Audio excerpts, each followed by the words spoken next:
कविताको शीर्षक छ पर्खाइको साँझ। चुपचाप कुर्नु जस्तो सजिलो लाग्ला, तर कुर्दै बस्दा मनको आकाशमा कहिले काँडाको वर्षा हुन्छ, कहिले चिच्चाएर रुन्छ मौनता।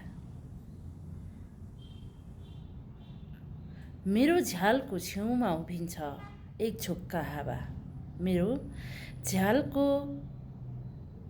छेउमा उभिन्छ एक झोक्का हावा, जुन तिम्रो आगमन जस्तो लाग्छ। तिमी आउँछौ कि भनेर प्रत्येक हावा पर्खेर म आँखा बन्द गर्छु। तिमी आउँछौ कि भनी प्रत्येक हावा पर्खेर म आँखा बन्द गर्छु।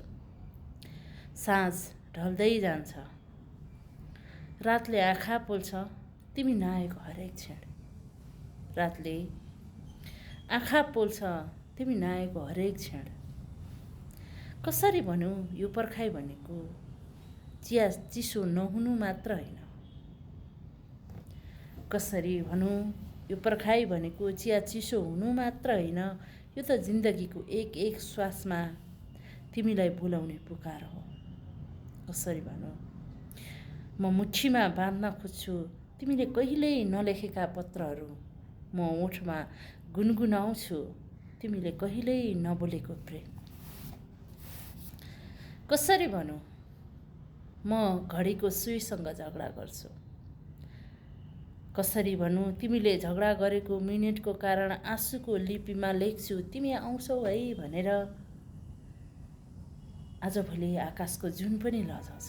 कसरी भनौँ आजभोलि आकाशको जुन पनि लजाउँछ, मैले तिमीलाई कुर्दैछु भन्ने थाहा पाएर साँचिराखेको छु एक्लो मुटुलाई।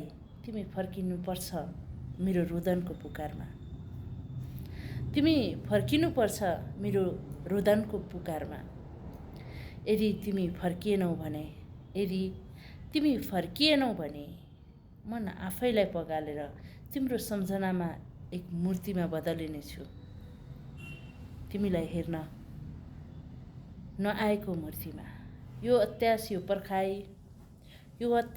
पर्खाइ, यो प्रेम धैर्यको आगोमा सकिनेछ एक साँझ।